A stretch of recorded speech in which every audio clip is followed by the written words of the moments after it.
Hi, it's Scott, ROCKFILE, back with another podcast for you. Going to talk about why we've decided to do our own Alaska Rock Music Awards. If you haven't listened to my podcast about the Grammys, I have a love-hate relationship with all award shows and Grammys and Oscars and all that kind of stuff. I mean, like a lot of people, I'm like, why did that win? My favorite didn't. But I'm also objective enough that I work in the industry and I understand a lot of how this works, why things get nominated, why certain things win, etc. But if you're not even nominating actual rock artists, you're doing a disservice to the format or the genre, or whatever you want to call it, the category, as germane to these awards. So that there were people like Olivia Rodrigo and anyway, I don't want to disparage any of the artists that were thrown in there. It's not their fault. But, you know, last week I had there was a big push in the rock industry to this female artist to get her on rock radio stations. So I do my due diligence. I go look up the website. I go look up their videos. This is a country artist who describes herself as punk tree. Punk and country, get it? Anyway, in retrospect, I was right. Almost nobody added the song because it's a country song. No matter how much you take out the twang and add some guitars to it or whatever, the cadence, the rhythm, the design of the song. And this week they're going for ads on Hardy. And again, nothing against Hardy. He's country star of the year or whatever. I mean, great. I have a country station that plays him all day long, talks about him all day long. Why do I need a country crossover in my rock? Anyway, long story short, all of this led to the idea that somebody needs to do it based on actual criteria of some kind. And for us, these are the biggest rock songs and rock bands of 2023. They're the artists we played, the songs we played, the ones we got requests for, the ones that there were videos for, the rock tours. All of that stuff goes into this because there were people nominated that have never been on a rock tour, never been considered rock, never had a rock video, never been listed in a rock genre ever, and they're nominated for the Rock Grammys. So, not to disparage the Grammys any further, they do what they want to do. We're doing the Alaska Rock Music Awards. The categories are up both on RadioKenai.com and on RockFileRadio.com. You can go to both, check out the Rock Awards. Not only will you see the categories and the nominees, you get to vote. Because we were curious. Why not let the public vote on something like this, right? So I'm going to quickly go over why some of these categories are the way they are and why these artists are in there. Rock Song of the Year. The difference between song and record is one basically recognizes the song craft, the writing of it, how great a song it is, where the Rock Record of the Year is more the performance, the recording, this is the Grammys separate these two things, and I guess it makes sense because it's kind of like having, I can't even think of a good analogy of it. But the difference is final product versus actual song structure. Does that make sense? So Rock Song of the Year to me would be technically one of the best songs of the year, and we've got Avatar, Corey Taylor's solo single, Foo Fighters Rescued, Godsmack, and Pop Evil. These were literally like the top 5 most spun records on rock radio last year. All rock radio. I'm not just talking about mine. I'm talking about industry-wide. Those are pretty much the top. The other 5 songs are the songs that we have for Rock Record of the Year. So how we separated them was Avatar, Corey Taylor, Foo Fighters, Godsmack, Pop Evil. Those were really great songs. You know, you could have done them in almost any genre or format, and they would still be great songs. Not that the Rock Records of the Year would not be, but Avenged Sevenfold Nobody is not going to work as well as a song as it does as a rock record. Does that make sense? Greta Van Fleet, Meeting the Master, Mammoth, WVH, Another Celebration at the End of the World, Metallica, Too Far Gone, and Seven Dust Everything. Those are our nominations for Rock Record of the Year. Again, you get to vote on these. And if you have a suggestion on the ROCKFILE radio site, you can send one in. If you think there is something that is better than one of the 5 in either of those categories, Rock Song of the Year or Rock Record of the Year. So Rock Artist of the Year, these were the most played artists. I can pull that up in my system and see how many times we played Foo Fighters, Godsmack, Mammoth, Wolfgang Van Halen, Metallica, and Shinedown.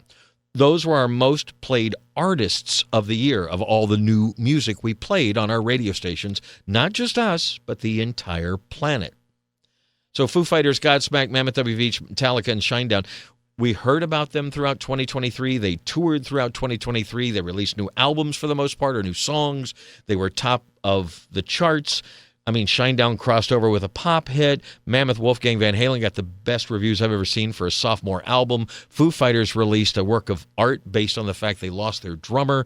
Godsmack, they call it their final album. Metallica, it's supposed to represent the first 16 years of your life.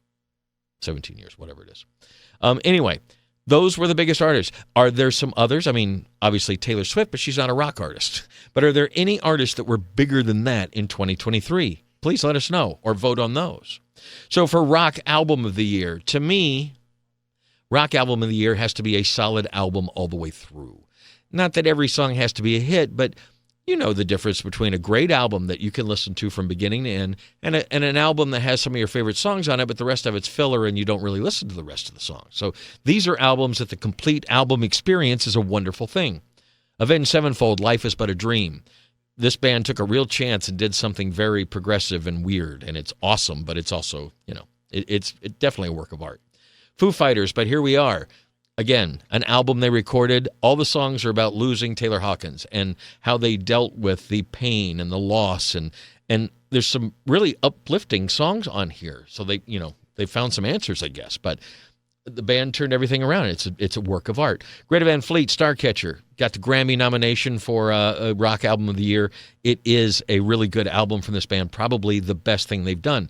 I think it's great when a young band gets better as they go, and that doesn't always happen that way. Same thing for Mammoth WVH, which is the name of Wolfgang Van Halen's project. His second album, arguably better than the first album. He played all the instruments on it. What more could you say about that? And Metallica's 72 Seasons, what a return to form. This goes up with one of their classic albums from the past. It's a solid album, kind of has a loose concept about the whole thing, but it's also just really a collection of great Metallica songs. And they're touring nonstop. They're doing 2 dates in every city, a Friday and a Sunday, and they sound and look better than they have in years. Kudos to Metallica. 72 Seasons is something that's still in my car changer. I still listen to it. That is a mark of a Rock Album of the Year. So those are the 5 nominations. Please vote or send us a suggestion. Now, for Best New Rock Artist, that's a little harder. We played a lot of what you would consider new artists, but they're not exactly new. There's a thing in the music industry that really somebody has to be around for about 10 years before they actually break and become new. So some of the bands, even the ones listed, like Nita Strauss, she's been the guitar player in Alice Cooper's band for years. She's done a solo album before, but this was really her breakthrough year, for us anyway. Same thing with Des Rocks. He and his project have been around for years, but this was the breakthrough. Crown Lands, a Canadian band, didn't quite break through, but the album and the work was good enough. Cold Wards, it's kind of a supergroup of sorts. They had some radio songs, really good ones. Same thing about Ronan. It's an up-and-coming band that had a really good radio song. These all are, to me, a Best New Artist award should go to an artist that you're probably going to hear from down the road, that you're going to hear from in albums forward. And I think all of these artists have released worthy enough music that we're going to see them down the road. If there are other new artists you think we missed, like I said, there were a few that were in the running, but when we looked, it's like, well, we had played them before. They had been out years before, whatever. This is going to come up next year. I'm really into The Warning, the 3-sister group from Mexico. They've been around for a few years. Back in 2022, we played a couple of their songs. They're not exactly new. They've been around since 2017, but they have a song out right now that's going to be so big in 2024 that at the end of the year, you're going to hear people talking about them being the new artist. So I'm letting you know now. Best Guitar Solo Performance. This is one that I really wanted to be truly objective on because, I'm a fan of David Gilmour. He can do more with one note than Eddie Van Halen could do with 100, but I love Eddie Van Halen too. I love the shredders. I love the guys who play melodically. I love the blues guys. I really just like the guitar. Anybody that can do a solo that works with the song but kind of stands on its own, that really fits, I just think that's magic when it happens. So I had my ideas. Matter of fact, 4 of the 5 guitar solos listed are from artists that I considered for this award before I looked up what I looked up. I went to Guitar Player magazine, and they had the list of the top 10 best guitar solos that they felt in 2023. And I picked 5 that we had played on the radio or that were more, the more popular ones, because they picked some kind of fringe jazz and weird stuff. But as far as rock performances go, I could not disagree with Avenged Sevenfold. I mean, I've interviewed Sinister Gates. I've watched them live several times. He's the real deal. He's amazing. Same with Nuno Bettencourt. Met, interviewed, talked to, watched him play many times. Amazing. Wolfgang Van Halen, he can play any instrument. Enough said. His guitar solo on Take a Bow is jaw-dropping. Nita Strauss, she's working with Marty Freeman, who used to be in a Megadeth. The surfacing track, it's just guitar heaven. And Queens of the Stone Age, the trading guitars in there and the tones and stuff they use on paper mache. Anyway, there were a lot of guitar solos that I could have pulled out for Rock Solo of the Year, but I have to agree with Guitar Player Magazine that those are probably the 5 best. Best rock duo or group performance. This kind of comes from, these were songs that almost made it to Rock Song of the Year, Rock Record of the Year. More to the point, we feel that these are performances. The song, the band performing the song is that good, that it is a best rock duo or group performance.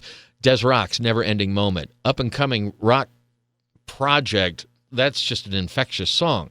Dirty Honey, Won't Take Me Alive, another great one. Foo Fighters Rescue, that's up for, Rock Song of the Year. It's a great performance as well. The Who, Black Thunder, the Mongolian band, using Mongolian instruments, traditional Mongolian singing and instruments, and mixing it with modern rock accoutrements. Black Thunder's a great performance. Sounds great on the radio. And the Struts, Too Good at Raising Hell. This is a band that could be the next Queen or whatever. They're just a really talented band who every time they release a song, it sounds different, but it's always good. Those were the top 5 duo or group performances we thought. And that was a hard one to choose. But these were also songs that almost made it into Rock Song of the Year, Record of the Year. They were that close as well. Last but not least is Cover Song of the Year. Not the biggest fan of covers myself, but to me, there's only 2 ways to do a cover well. You either nail it, like do it exactly as the artist intended, with your kind of spin on it. Or you take it in a completely different direction, you totally put your stamp on it. And it's not very often that bands will either not go directly because it's sacrilegious, or they won't go too far out because it's dangerous. You have to take a chance. Daughtry worked with Lizzie Hale to do Separate Ways. That's a Journey song that I didn't think anybody could pull off like Steve Perry, and they do a great job. Falling in Reverse totally turned Last Resort upside down, made it a piano solo song. It has a lot of power. It's a bit overproduced, a little bit too much auto-tune and stuff like that in it, but it was a good cover. Ghost, Jesus, He Knows Me. There were several on the Pantomime EP that were great performances, but that song was a big hit. Paul Gilbert, one of the finest guitar players on the planet, covered Man on the Silver Mountain as a tribute to Ronnie James Dio as an instrumental. If you're doing a Ronnie James Dio instrumental and you're tributing, he's not tributing just to the song, but to the singer as a guitar player. It's amazing. Give it a listen. And last but not least, Plush Barracuda, the all-girl group, covered the classic Heart tune from Ann and Nancy Wilson, and nail it. I mean, I play it for people and they go, that's not Heart? That's not an old live recording or something? No, they sound great. It's a fabulous, almost metaled up version of Barracuda from Plush. If you haven't heard some of these songs or artists that I've listed, please go check them out. But if you do have an opinion about rock music, please, by all means, go to RadioKenai.com and click on the Rock Awards, or go to RockFileRadio.com and click on the Rock Awards. If you're on your phone, turn it sideways. It will look a little bit better. But please vote. We would love to hear what you think. You've got less than 2 weeks to vote by the time this podcast posts. I care a lot about rock and roll, and I see a lot of people trying to water it down and change what it is. I'm going to stand here on top of this mountain and say, no, this is what rock is, and we're going to fully support the rock bands who are keeping rock alive in 2024. So thank you so much for listening to this podcast. Please, again, go to RadioKenai.com and RockFileRadio.com. You can vote more than once. We're taking all the votes. If somebody gets crazy with it, they will be blocked. It's an auto thing. But anyway, thank you very much for listening. Thank you very much for voting and participating. Thank you very much for caring about rock and roll in 2024. Have a great day.